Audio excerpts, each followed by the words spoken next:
this was among the world's worst air disasters. It was Air India's worst non-terror linked crashes. Yeah. The first ever complete loss of the Boeing 787 Dreamliner, which was involved in this accident. No one accident is exactly the same as the other accident, unless there is some catastrophic incident in that particular fly-by-wire system, as we've seen with Boeing in the past, with the two very famous Boeing 737 Max crashes a couple of years back, which were both traced down to the same identical fault. That those two paras actually are the crux of this report, and this report has actually established the cause of the crash. The cause is very simple: the engine shut off. Why? Because the both fuel engines shut off because there was no fuel that was. Now we don't know why. So is the cockpit voice recorder? Is it monitoring the physical movement of the switches, or is it monitoring the valve cutoff? So was that a silent command suddenly? Was there a massive software failure? Why should we not talk about pilot error?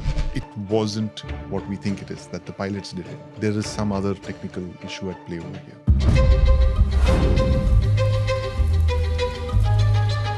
Welcome to Not Defense. We are back after a week. We had to take a short break last week, because of which the episode did not come out, in case our regular listeners and viewers are wondering.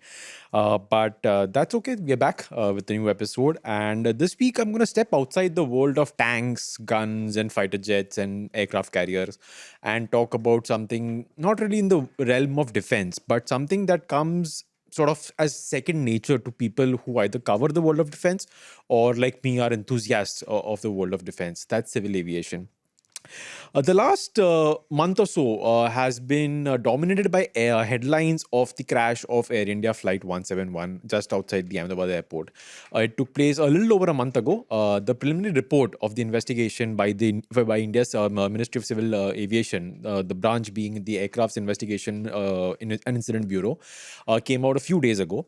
And since then, that report has led to a very polarizing debate in India and also in the aviation community, because of several questions, let's say, the report leaves unanswered.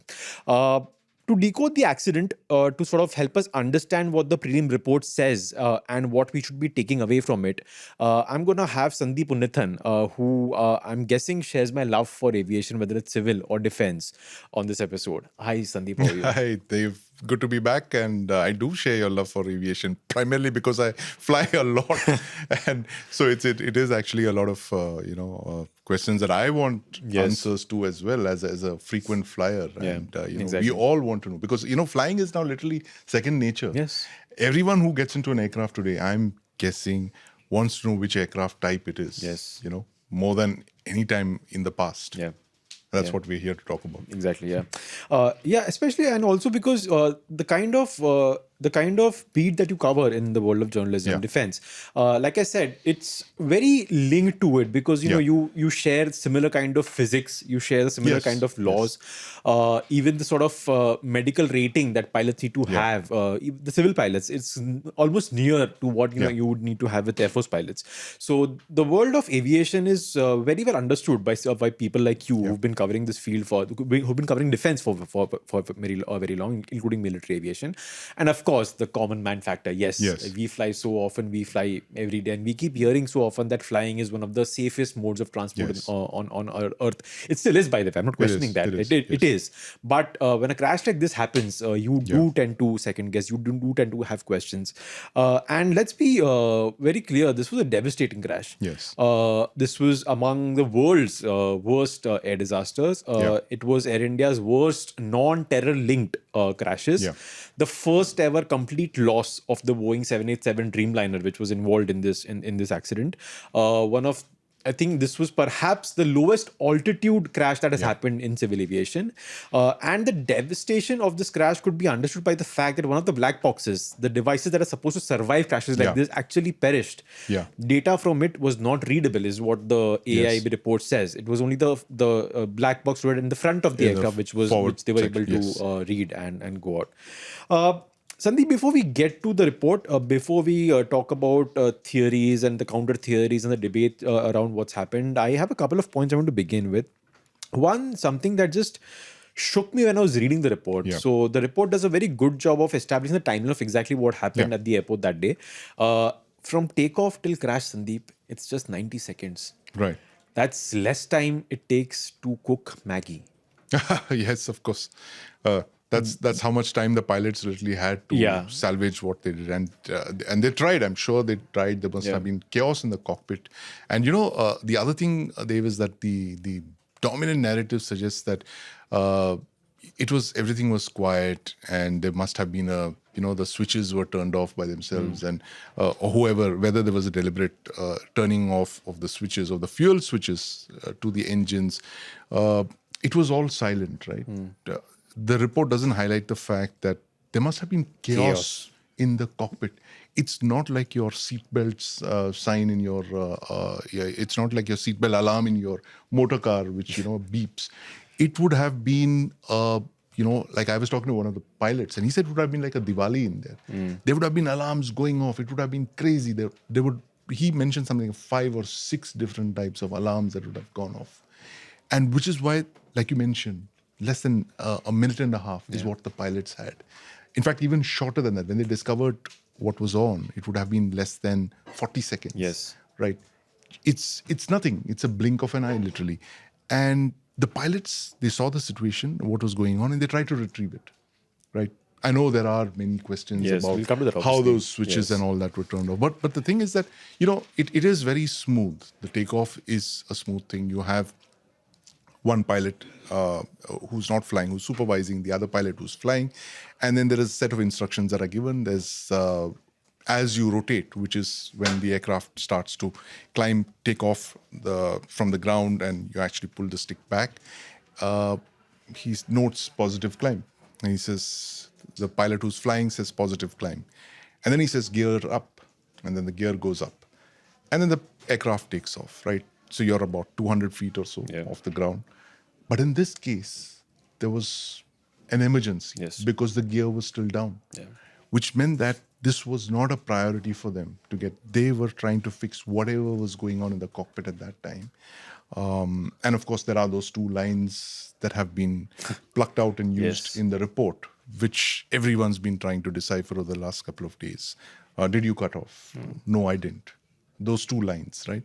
So this report clearly, Dave, it actually throws up more questions than it answers. True. Right?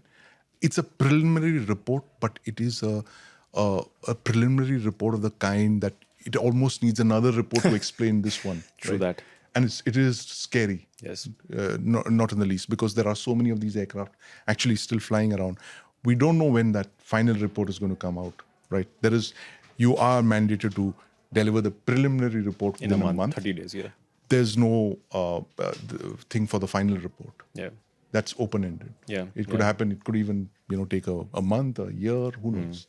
Yeah, which is exactly why we are doing this episode. And unlike our other episodes, I think on this episode, we'll end up posing questions more than actually answering them, because even we don't have answers. I wish I knew the answers to it. We can just, at best, absolutely, like you said, they raise a lot of questions, right? And not speculate. I mean, there is a lot of speculation out there. Who did it? Who did what? Was it the pilots? Was it some kind of FedEx? But I think we really need to get a lot of answers to the questions that are being raised, because flying is not the exclusive preserve it once was of a few citizens. Exactly. You have India, which is one of the world's largest civil aviation markets. In fact, they're going to be like 350 million Indians airborne by the end of this decade. That's a lot of Indians who are going to be flying. So if you're going to fly in an aircraft as commonly used as the 787, then you want to have answers to this. Yeah. So that's what we're going to do. Yeah, we'll do that. But Sandeep, before we dive into the report and the theories and the questions that we have, I actually want to sort of underline for our listeners and viewers something I think people have been missing when they discuss aviation accidents in the first place and aviation probe reports in the first place. Is I think this misconception. I don't think a lot of people have that, but I do see a strand of that. That aviation crash probes are meant to sort of assign blame either Yeah. to a company or to a human being or to Yeah. a spare part or to the company giving that spare part, something like that. But in fact, and this is something that is on second page of Yeah. the AIB prelim Of the report, is that as per the Annex 17 of the Yeah. Convention on International Civil Aviation Organization, aviation accident probes are meant to be done only for the purpose of prevention of accidents Yeah. and incidents and not to apportion blame or Right. liability, Right. which I think is very important because when you have people come jumping to, oh, are they talking about human error, oh, are they talking about it's Boeing's Yeah. fault, it was Yeah. Air India's fault in terms of Right. maintenance, you have to understand that the probe report at the prelim level or at the final level, they're not going to talk about whose fault it was per se. Yeah. They're just going to identify what factors Yeah. led to the accident and how can that be prevented in the future. And for Yes. that, I have two very good examples that came from my research. I think Right. it would benefit our listeners and Yeah. viewers. And then you can give me your thoughts on this. One is the crash of Air France Flight 447. This happened in 2009.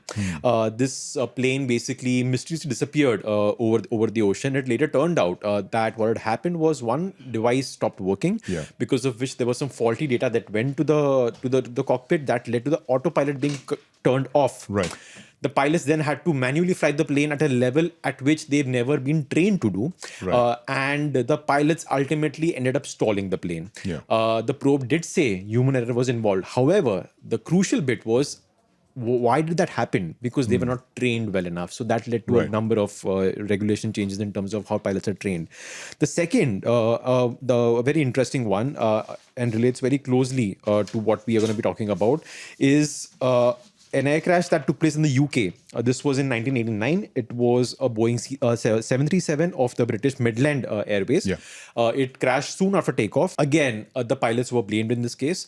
The pilots actually sensed a trouble with one of the engines and Yeah. they ended up shutting off the wrong engine. Right. That led to both the engines being turned off, and that led to the crash. 47 people died in that crash. The pilots survived, and in a BBC documentary, the captain of the aircraft gave a very interesting quote that I think is very relevant to what we're going to be discussing. And after the probe, the pilots were blamed for it. They were actually dismissed from service, and the captain of the flight gave a very interesting quote to BBC, which I find very relevant to what I was just talking about, where he said, "We, as in the pilots, were the easy option, the cheap option, if you wish. We made a mistake. We both made mistakes, but the question we would like answered is why we made those mistakes." And one of the reasons for that crash actually was that they were operating a newer variant of the Boeing, Right. and on the older variant, the indicators that they saw indicated an issue with the other engine, and that's basically how the goof up happened. So going back to my earlier point, how important, Sandeep, do you think is that we keep this in mind before we discuss this and before people even read this report and discuss this topic in the first place? Right. It's really important, Dev. But bear in mind that no one accident is exactly the same as the other accident, unless there is some catastrophic, incident in that particular fly-by-wire system, as we've seen with Boeing in the past, with the two very famous Boeing 737 Max crashes a couple of years back, which were both traced down to the same identical fault. Yes. Which MCAS. Yes, the MCAS, and that is something that the company did not alert the pilots about, and this led to two near identical crashes. Now, apart from that, I think a lot of these crashes are different, and it happens. It is tragic. Air travel is very safe, but unfortunately, air crashes happen in the at the frequency that they do. It's really unfortunate. It's for us to draw those lessons, out of those crashes, like you just mentioned.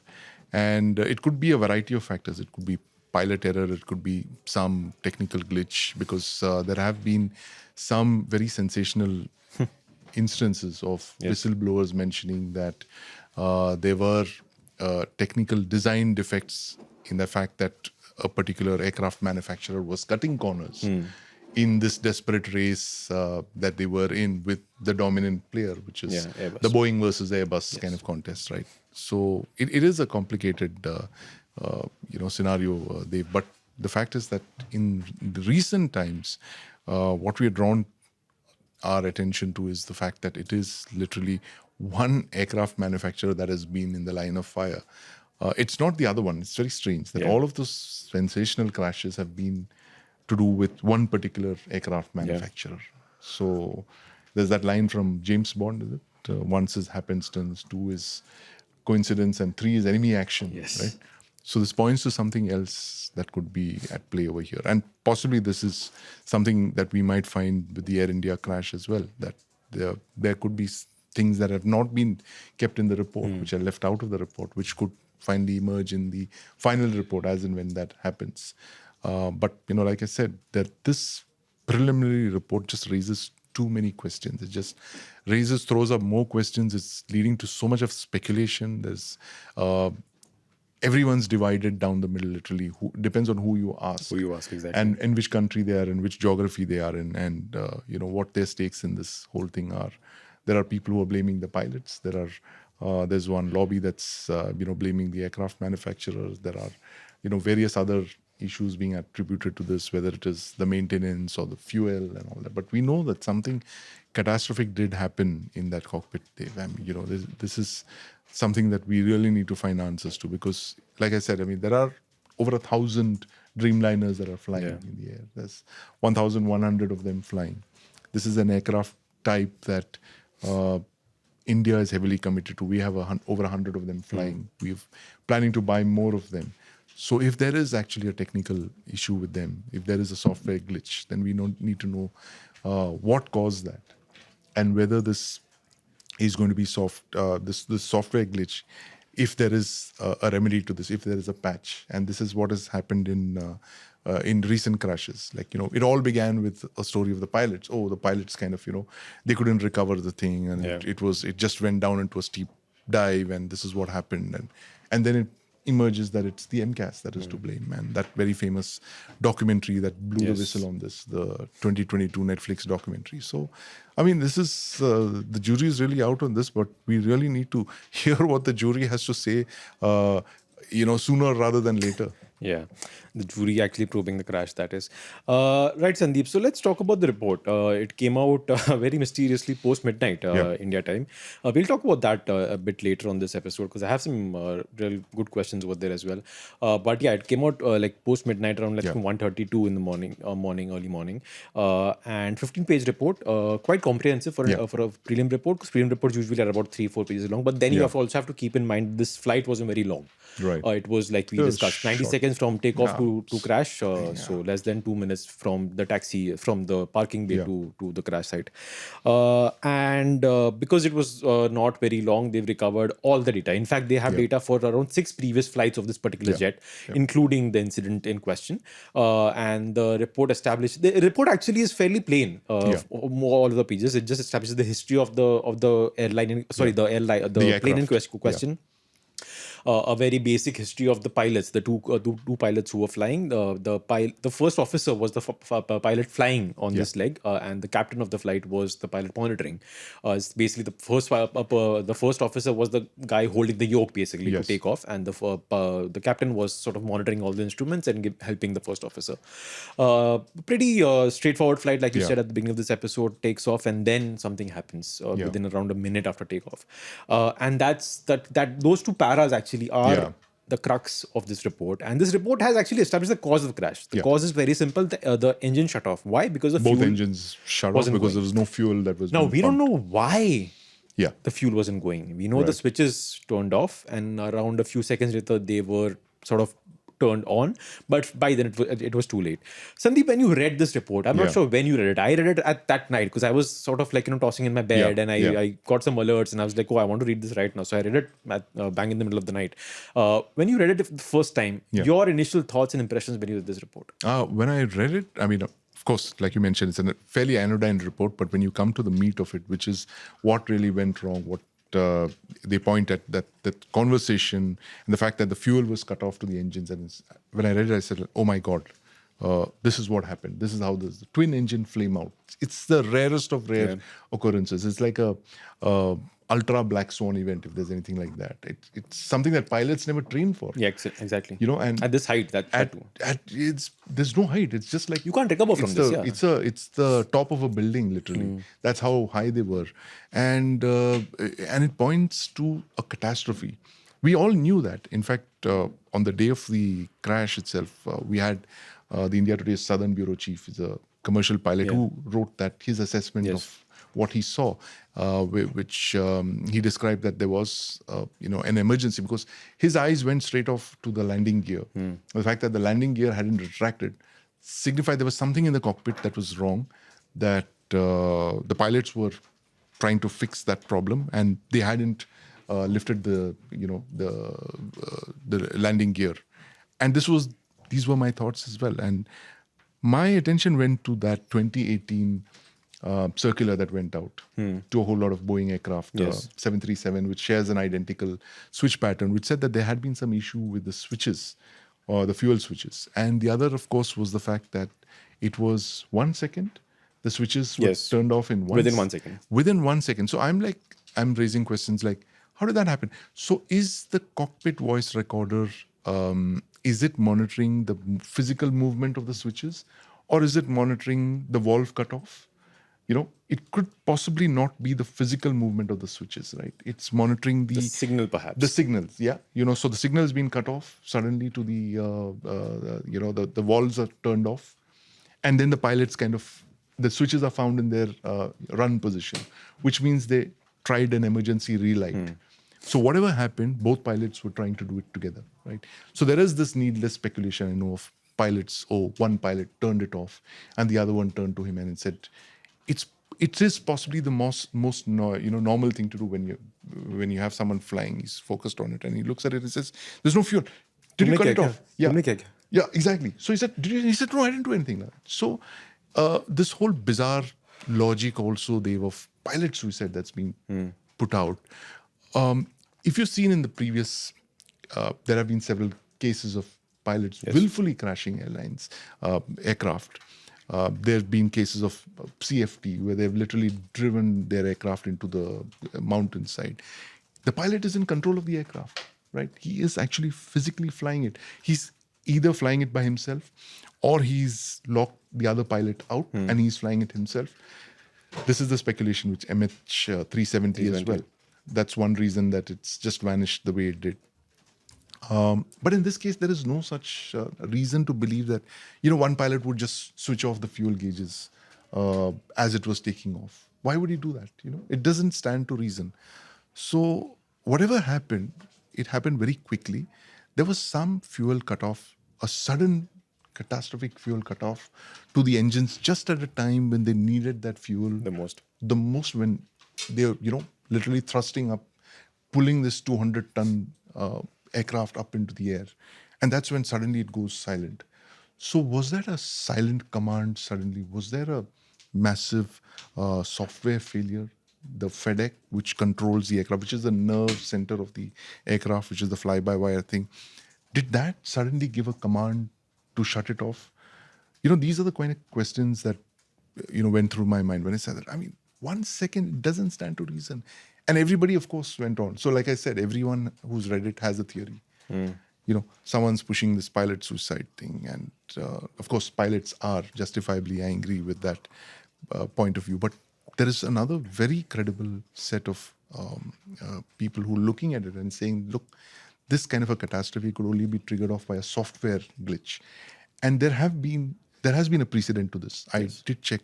There was an incident somewhere in 2019 when an All Nippon Airlines 787 landed on the ground. I think it was in Japan. And suddenly there was a fuel cutoff to both engines. This was in 2019 or so. It happened inexplicably, and fortunately it happened just after the aircraft had landed, so there was no danger, right? Now, as you know, Dave, like anyone else, the most important parts of flying the aircraft are the takeoff and the landing. Yeah. The most crucial parts, literally. Rest of it is just, it's a cruise, it's autopilot, right? Autopilot, yeah. But here, fortunately, with this ANA flight, it happened after it had landed. So there was no crisis there. But I want to know what kind of inquiry went into that incident, and what are the kind of lessons that came out from that. Because again, this 2018 alert that went out, which was not mandatory. I didn't understand Yeah, that. very weird, actually. Yeah, when I The thought that. phrasing of that thing, I mean, is it something that they did because they didn't want to cause too much alarm? Because, Dave, let's face it, there's too much at stake over here, right? This particular aircraft, it's just one aircraft. But what's at stake over here is literally, it is the United States of America, one of the largest aviation companies in the history of humanity, which is Boeing, which is not just civil aircraft, but it's a huge military Yes. thing as well. It's got a big military line as well. We are customers of both civil and military.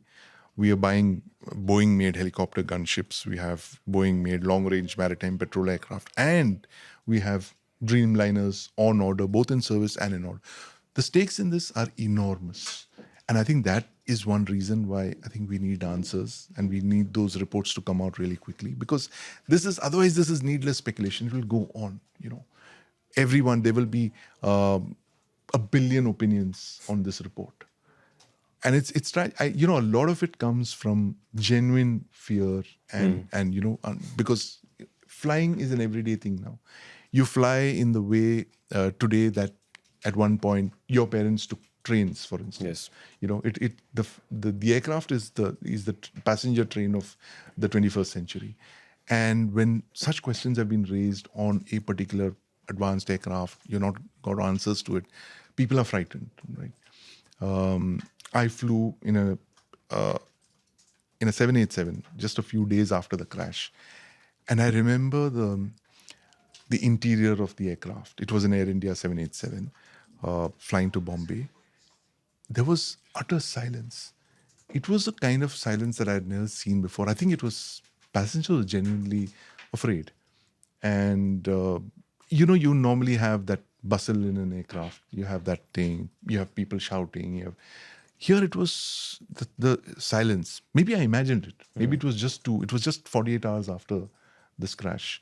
But there was a sense of fear. I could see there was no one laughing. There was no joy. There was nothing.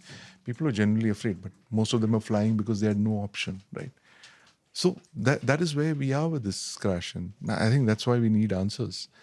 And I'm sure the government is aware of this. And while they put out this preliminary report, a fairly detailed one, raising more questions than it has answered them, I think we owe it to all of those airline passengers, and especially those passengers who met such an untimely death. I mean, there were so many families that were literally torn apart. I mean, 200 plus families that died, pilots who've died. I mean, very experienced pilots, 6,000 hours, 2,000 hours, and all of that. But the big thing is that what everyone wants to know is it safe to fly now? Those are the kind of questions that this is raised. Yeah, and also, what a horrific way to die. It took days for the doctors in Ahmedabad to identify victims by DNA.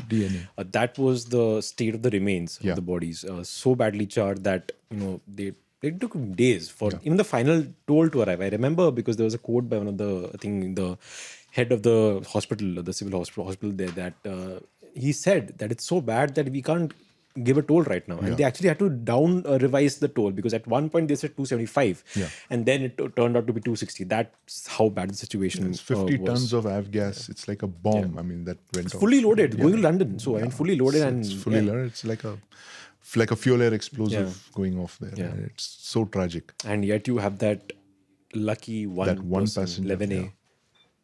Almost unscathed. I mean, some injuries, some critical injuries, severe injuries, but still unscathed. Truth is managed to walk out. Stranger than fiction at times. Yes, he just walked out of the crash. But Sandeep, to your not just to your point of what you said, but I do want to play the devil's advocate over here and talk about why should we not talk about pilot error or human error, because. Like I said at the beginning of this episode, air crash probes are not about blame. They are about understanding the factors that led to a crash. The error could very well happen because of something that went wrong with the airplane. Because like you said, it's 90 seconds. You've just taken off. Suddenly you feel you've lost thrust.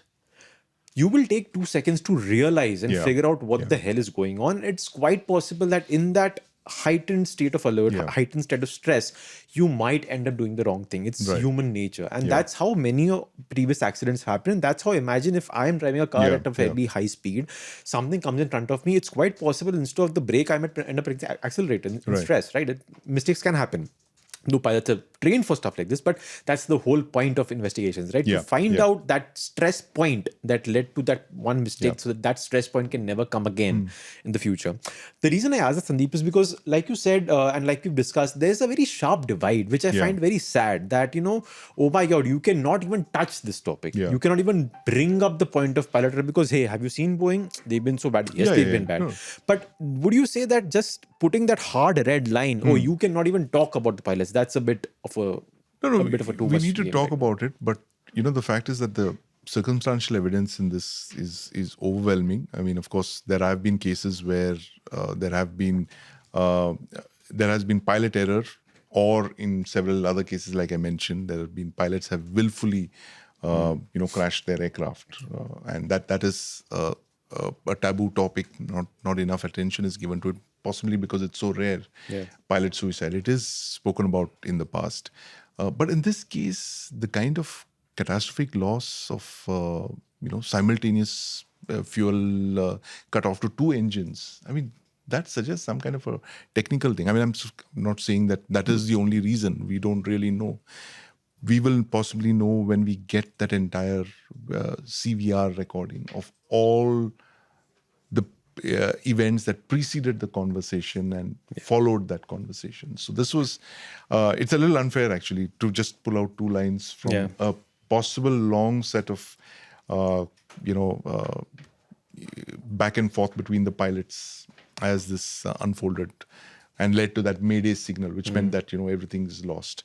But yeah, we must talk about it, but, without trying to blame those pilots, because they're not there to defend themselves. I mean, that's, of course, one thing that we have heard.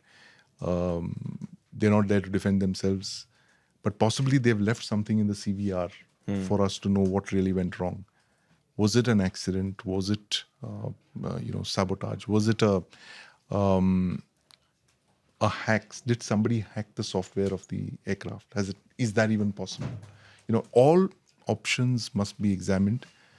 Now, this is the defense correspondent in me that's speaking up, that when you're looking at a heightened military situation a month after Op Sindhu, you're looking at several, malactors who are in the fray, who want to, pursue a range of options. Who knows? It could well have been a hack as well. That should not be discounted, right? That can never be ruled out. So I think every option must be considered. And finally, what is the most plausible, and which, of course, the technical evidence will tell you, and conclusively so, you will know what happened. And that needs to come out sooner rather than later, because otherwise then the speculation continues and other actors get into the theater, which is, like I mentioned, this is no ordinary air crash. It's coming at a time when you're looking at trade negotiations between India and the United States. You're looking at the reputation of a big company that's here. You're looking at another big Indian corporation that has bought this airline from the government. So there's a lot, I would say there's a lot of pressure on various people to keep the truth from being revealed. But that's the conspiracy theorist in me. But I mean, to put all of these doubts at rest, we need that report to come out quickly so that all of this speculation can be laid to rest. But like I said, the pressure on this case is overwhelming. Overwhelming, true. Because of the time that this crash happened, the geopolitics that's unfolding. You have the United States, which is on a rampage, and they would not. I mean, look, to my mind, how would the United States react to a crash report that points at a technical fault of the company that made the aircraft, of the OEM, right? There would be a considerable barrage of messages from the White House or from Capitol Hill, right? All of that is coming into play, and we've seen that in the past as well. There has been, overwhelming pressure, on airlines or on whistleblowers even, because at times the truth is very unpalatable, and and these are not ordinary companies. This is not an ordinary country. It is the United States. It is Boeing. There are reputations that have to be protected. So the weakest, party in this whole thing is the pilot. Yeah. You can just blame everything on the pilot, and it all goes away. You don't investigate the software that flies the aircraft. You don't investigate the fuel cutoff valves or the switches. You just say that, oh, it was these two pilots, or there were, how pilots are in India. I'm just guessing what the kind of thing would already be, the speculation that would already be out there, which it is. So the easiest thing is to blame it on the pilots. And, that precludes any kind of detailed inquiry into the FedEx or the software that flies the aircraft, whether there were glitches, what happened in 2018, what happened in 2019. Let's blame it on the pilots. And that's it. This is not to say that the pilots are, they're untouchable. You can't touch them. If there is an error, if there was an issue with the pilot thing, then of course we need to ensure that this is SOP in every other aircraft, that this never happens ever again. That is the whole point of the inquiry, as you just read out. It is not to apportion blame, but it is to ensure that something like this never happens again. Yeah. Very good answer, actually, Sandeep. And I think for a change, I finally got the sobering assessment of why you should not discount the role that Boeing, not Boeing per se, but the airline company and the system could play, because you've not given that impassioned, that 140 character angry tweet on social media, but you've explained why. Like this is basically the easy route. I mean, if you do that, then bank shut, 3 Everything months, goes away. Yes. probe is done. Yes. Aap jao ghar, ho gaya, aapka kaam ho gaya, Right. khatam. You're no liability on the aircraft company, on the airline. Nobody. It's the pilots. It was the pilot error is the easiest thing to do. And not saying that this would be a conclusion here, but it is the easiest way, for this whole thing to go away. Yeah. In fact, during the 737 crisis, the first one was the Lion Air. It was an Indian pilot involved. If I forgot his name, he was Suneja, Bhavya Suneja, if I'm not wrong. And there was a tad bit of racism involved as well, if I'm not wrong. It was this Initially, they said it was the brown Indian pilot, pilot. so usko nahi aate sab karna. But if they Indians were can't white fly pilots, planes. Yes, exactly. would have been fine.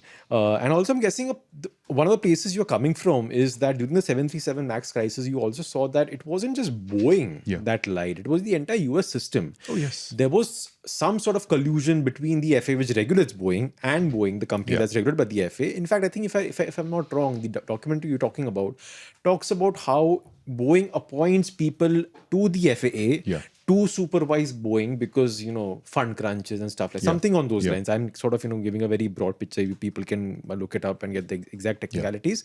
But it's something on those lines. The company that is supposed to be regulated either funds or ensures that the regulation happens through its own channels, essentially. That's how the system over there works. And that's sort of how the whole 737 MAX crisis, with the MCAS, sort of happened. And of course, whistleblowers just kill themselves. Yes, just kill themselves. Out of shame. And as it happens, right. We'll talk more about this, but after a quick break. Because the first thing which came to my mind after that heartbreaking wicket of Siraj was that tweet of Jimmy Nisham that he did exactly 6 years ago when New Zealand lost that final on boundary count rule. And he tweeted, kids, don't take up sport. Take up baking or something. Die at 60 really fat and happy. Because as I said in my tweet, more often than not, sports always breaks your heart. Yeah. And it did yesterday. I think Shubman explained it beautifully. Yeah. He defended Ravindra Jadeja in the press conference saying that, they waited for the second new ball, which was eventually 5.1 overs away, I think. Yeah. When India got bowled out. So when the harder ball comes in, they could have taken a couple of risks and scored those boundaries.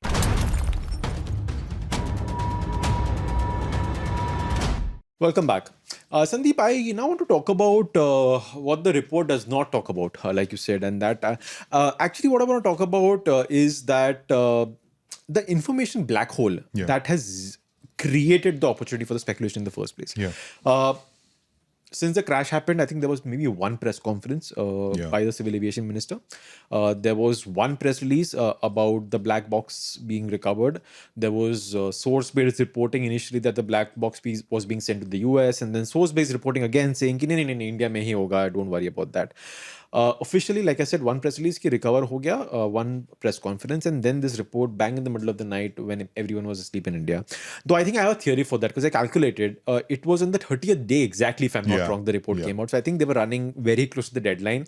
And 2 o'clock our time is actually close to midnight where the deadline hit. So I'm guessing that's probably what happened. They were like, just last minute mein rush mein they got the report out. I'm not sure, but I think that's what happened. But still, it does not. It's a bad look. I mean, it is. It's Yeah, not, it's not you a can't good thing to have do. a black hole when you're talking about black boxes. Exactly. Black hole of exactly information. my point. Especially with a case like this, so much pressure, and that's led to all this speculation, right? So one of the things that struck me was that, like you said, they've just picked two not even actual sentences. They've paraphrased what the pilot said. They haven't said which pilot said what, though I think there's a good argument to make not to be doing that, because that would actually lead to more speculation. If you identify who said, did you turn it off? Then there would be, okay, acha, he said it, so that guy must have done something XYZ, XYZ. Because I'm pretty sure they know who said it. It's fairly easy for them to know whose voice was, whose voice it was that said it. But they've picked just two sentences out of, like you said, like several sentences they must have talked about. They haven't described what the sounds in the cockpits were like, because there's one theory as well that when you switch it off, the cutoff switches, they make a click sound, a very audible click sound that should have been captured by the cockpit voice recorder. Another aviation expert said that if the engines turned off at that height, not any at any height, almost every system on the plane would lose power, and that would lead to a cacophony of alerts. This is down, this is down, this is down, and the cockpit will be blaring, like you said. None of that described in the report. The reason I'm asking this is not as though they don't have access to this. This is not something they have to decode. I mean, it's a 90-second cockpit voice recording. I'm pretty sure they've heard the full version. They know exactly what's happened, but they chose only to reveal that one small part. Do you think that is not perhaps a good move on their part? Or maybe they have a reason for doing that and we don't know that. I really don't. Like I said, Dave, I mean, we need an inquiry report to decode the preliminary report. I mean, what were the factors that led to them releasing certain parts of the CVR and, not all of it. Just possibly 10 seconds of conversation and not the entire 90 seconds. Because I think what you said is closer to the truth, that they don't want to reveal what really went on. And they're keeping it for the main report. Who knows? But, some other thing is that if there was a deliberate, this just hit me, that if there was a deliberate pilot error or willful pilot sabotage or something like that, then that doesn't remain a normal inquiry. Then it becomes a criminal investigation, right? So then you're immediately looking at an FIR being registered and a separate investigation going into that. Because if you are looking at a willful sabotage or a pilot willfully doing all of that, and they know that, that would be an immediate criminal investigation. And it's not something that you can start, several months from now. It has to happen now. So the fact that it hasn't happened now leads me to believe, this is again speculation, right? It just leads me to believe that it wasn't what we think it is, that the pilots did it. There is some other technical issue at play over here. Because otherwise, they would straight away have gone in for that's what the SOP is. If you know this, you can't hold that information and say, look, I know that when I looked at the 90 seconds and it appeared to me that, say pilot A did something or pilot B did something, and we have reason to believe there was sabotage involved or he did it willfully, then there's a whole new set of, then the police enters the thing. It's no longer a accident investigation. It's a criminal investigation. And the fact that it didn't happen here, it suggests that there is something else at play. But even the fact that the 2018 US FAA advisory that was mentioned in the beginning of the report, I found the placement of that also very odd. It didn't kind of go with the flow of the report, and I was wondering, because they didn't really say anything. They said this advisory was there. It was not mandatory, so Air India and it did not do anything about it. However, the throttle control module, of which the switches are part, that was changed twice according to Boeing's directives on this particular aircraft, and there were no complaints about the switches in the first place. So I mean, it just seemed like it was just put there for I don't know what again. So that's what I'm seeing. So apart from so if we just move away from the crash itself and the possible causes for it, I have some questions about how did they go about, writing this report and releasing this report in the first place. Do you Right. also have such questions? I really want to know how they did that. And that, like I said, Dave, I mean, this is a separate report. This is a report in itself, how they went into this thing. And I think at some point books will be written about this. There is certainly a movie that's going to be made on this, because it is it's a heartrending tragedy. I think so many people are touched by it. Everyone who knows where they were, on the 12th of June when it happened. That very, very, I remember I was here in the newsroom, and when I saw that thing on social media, my heart sank, and I said, I was just praying. I said, I just hope it's a small trainer aircraft that's gone down, because the initial thing, as you know, was that plume of black smoke. An aircraft has crashed. An aircraft has crashed. Yeah. I saw that wisp of smoke, and I said, I hope it's a small trainer that was, flying a thing. Not that I wish anyone, and the pilots were saved miraculously. But as the camera came closer and closer to the plume of smoke, I knew there was something terribly wrong. The kind of flame that was, the smoke that was, the density of the smoke suggested it was a passenger airline. And then you hope against hope and all that. But the thing is that, back to your question, Dave, the fact is that I really want to know the kind of pressures that were there on this 4-man or the 5-person investigation. 1, 2, 3, 5, yeah. 5-person investigation. How were they selected for it? What were their backgrounds? What were their qualifications? What they went through? All of this will come out eventually. I think we are in the early days of this inquiry. Like you said, it is the most sensational air crash in recent times. And I was in school, I remember, when Kanishka went down. Yeah. And all of us were touched by it. It happened so far away. It happened in the Atlantic. Yes. But here we were, this bunch of school students in Mumbai, in a small school in Mumbai, were so hit by it. We had class projects that went into this to study the causes of the crash, and so we actually came up with this little thing which described how it happened and how it broke up. And so it is something that a lot of people would want answers to, and I'm sure it's not going to go away in a hurry. However much so-called certain vested interests might try to brush it under the carpet for many various reasons, this isn't going away anyway. Right. A follow-up to that is the fact that select parts of the prelim probe report were leaked to a couple of publications. One is the Air Current, a very reputed aviation website, and the other was the Wall Street Journal. Now, we are journalists, so we know and value and celebrate when a reporter scoops something. Yeah. So great job to these guys. However, the fact remains that this was leaked by somebody from here, because regardless of how good a reporter the WC reporter was or the Air Current reporter was, somebody chose to speak. Somebody chose to answer that question. Okay, this is what's going to be there in the report. So, like you were saying, so the probe team is a 5-member team, all Indians. Interestingly, I think the NTSB of the US is also part of the probe. I'm not sure in They're what observers. capacity. I think they're observers. But they also did help with the crucial equipment to decode the black boxes. So, again, a conspiracy theorist in me is asking, do you think the US observers could have had any role to play in terms of leaking the information? Oh, no. Why would you say that, Dave? Just a conspiracy theorist in me. Conspiracy theorist in you. Yeah, I mean, I'm not discounting that. But, at the end of the day, it's journalists who get their, scoops. A whole lot of journalists got scoops in 2003, if you remember, Dave, when the US was about to invade Iraq. Yeah. That Saddam Hussein had weapons of mass destruction. Yes. Right. And it was the New York Times, I think, that did a series of stories which insisted that Saddam had weapons of mass destruction, and the whole ecosystem was primed for this invasion. They went ahead and they invaded Iraq, and just about 500,000 Iraqis died, right? And no apologies were ever given to anyone. So, and of course, we sat out of that war, and I think that is the best diplomatic decision that India has taken post-independence, that we sat out of that conflict. The enormous pressure on us to join that invasion into Iraq. But that's the defense correspondent, me talking.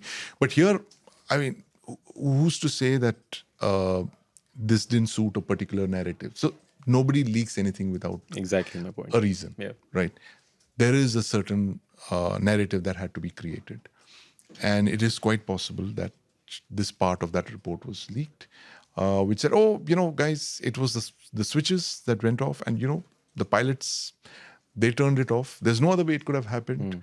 We don't know about the 2018 incident or the 2019 incident or the 2020 incident or all of those other incidents of those software crashes and all that. But here, it's the pilots that, So this pointed to a certain narrative that was being created. Finally, at the end of the day, Dave, it is all about, narrative warfare. And this is what we're looking at. So while there is the journalist in me believes it is the job of journalists to get scoops. I've made a lot of my greatest stories were on leaks, right? Some of them were motivated, some were not. But the fact is that in this case, it suggests that there were other forces at play. And because of like I mentioned at the beginning, the kind of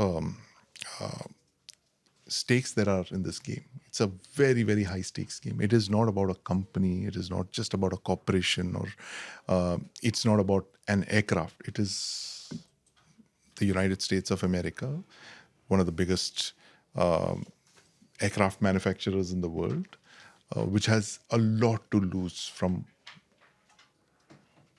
something that could come out of this report.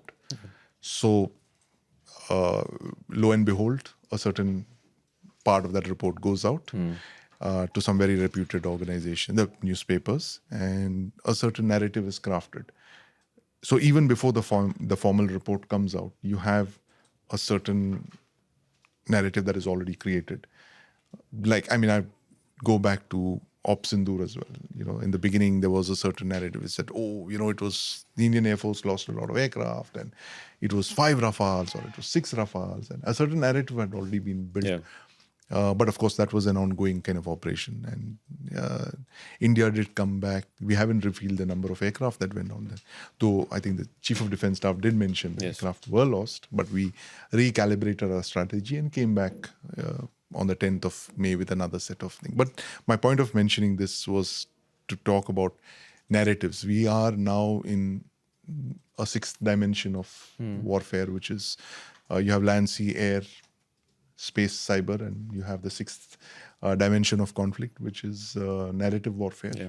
So you're possibly looking at this new dimension of conflict that's opened up, which is narratives, because there are very, very powerful interests that could be hurt by the results of this report coming out, as it has been in the past. Of course. The shares of the OEM have crashed.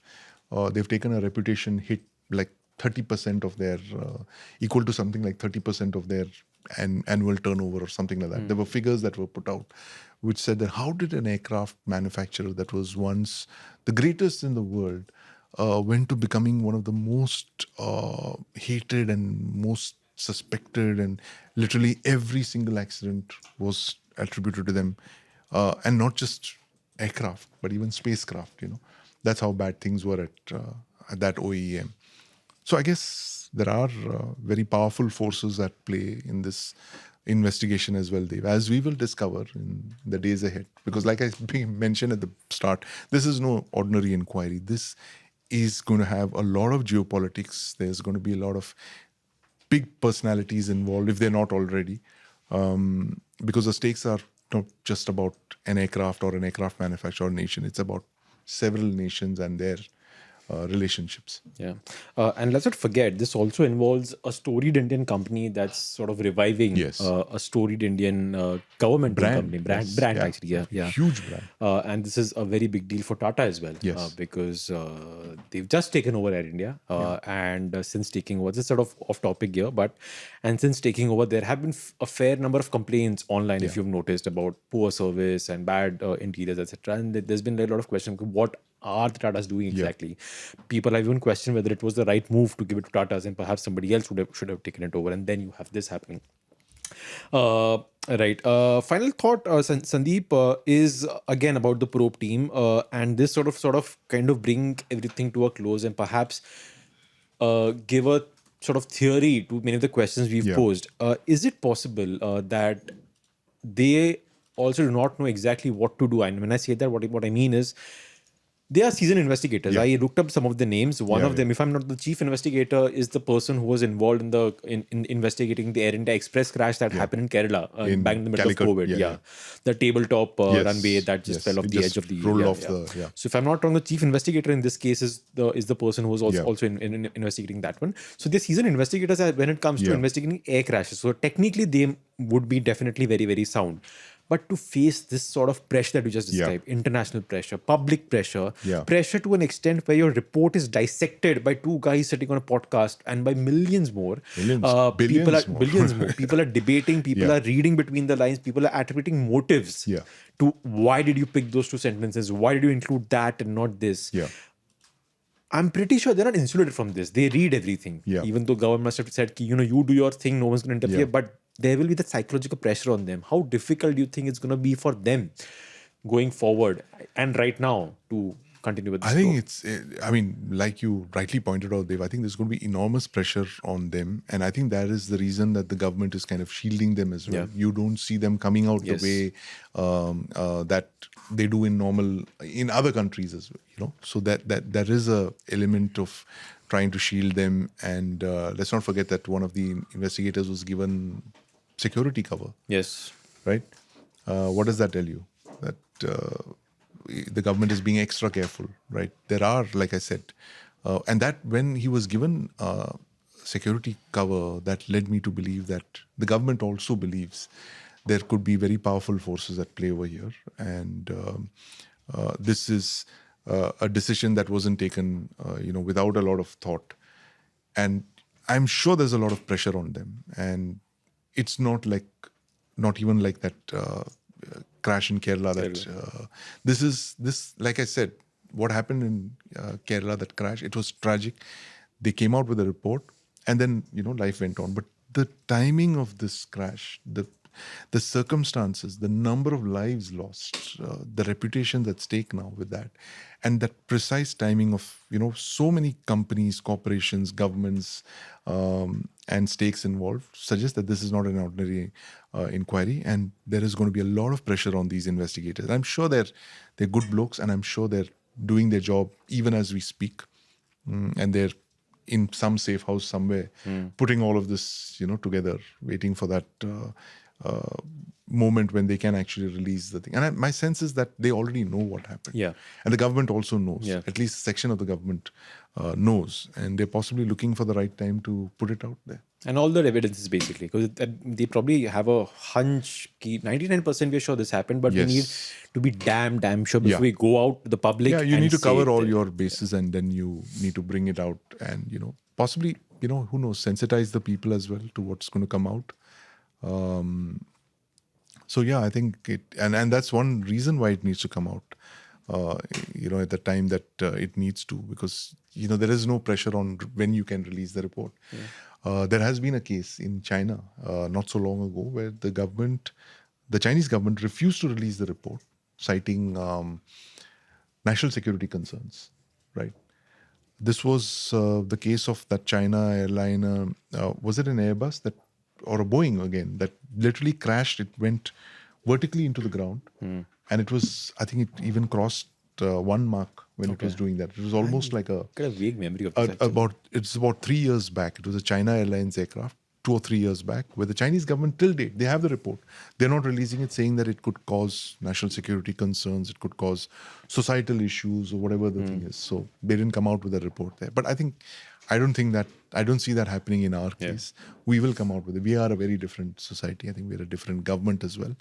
And that report will come out. But when it does is a matter of speculation for us. So we've gone through literally every possible reason for the crash, except maybe, extraterrestrial involvement. Actually. But yes. Yeah, true. And, I think one of the reasons for the pressure would also be that no matter which way this goes, no matter what cause ultimately is identified, this report will end up changing the world of aviation. Whether it's human error, Yeah. whether it is pilot suicide, Oh, without a doubt. whether it is a technical glitch Yes. that led to one of the most advanced airliners to Yeah. lose engines at the lowest possible altitude from which you Yeah. can't even recover. You can't. Pilots are even trained to recover from that That's because true. it's impossible. it's going to change aviation. It is going to. It's never going to be the same again. And every time an airliner takes off, people are going to be looking at it with bated breath. Oh my God, it's crossed this. It's done 200 feet, 300 feet, 400 feet. Till the time the thing hasn't retracted and it's taken off, you're not going to be sure of it again. I mean, who would have thought this kind of a catastrophe, a twin engine failure, the rarest of rare occurrences, it could have happened. You don't even train for these kind of situations. Possibly you would start seeing pilots training for such, Yes, what to actually. do in an eventuality like this. What can you do in an eventuality? I mean, physics does not allow for recovery. It doesn't, exactly. You can't recover when you're at 100 feet, 200 feet. What would you do then? Right. Thanks, Sandeep. Great chat. Like I said, this episode was more about us just raising some questions that we had because we don't have answers. But hopefully, like you said, we have answers sometime soon. Won't happen in the next few months. I think it'll be a year or so if I can guess correctly. But let's hope it's more. It's earlier than that. But again, we don't know. But that's fine as long as the report brings out the truth. But I think the one thing to take away from our chat, if the investigators are listening to us, is perhaps try and be a bit more transparent. Of Don't course. release reports at post midnight. Don't not have press conferences.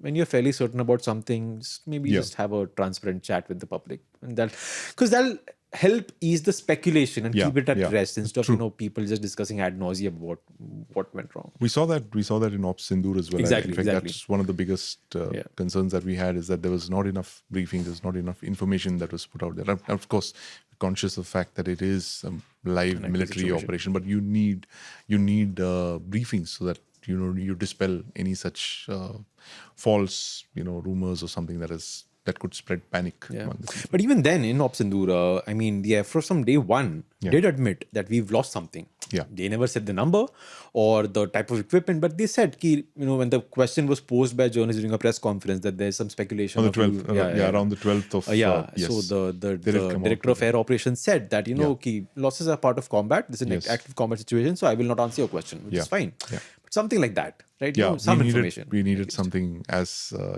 credible and as coherent as that to come out. But yeah, I mean, who knows? This, like you said, Dave, this is going to change aviation forever. Yeah, right. So thanks, Sandeep. A great chat, and I look forward to seeing you again next week. That's it for this week's Defense Dose. For more, tune in next week. Till then, stay safe and do not cross any boundaries with your passport. Bye bye.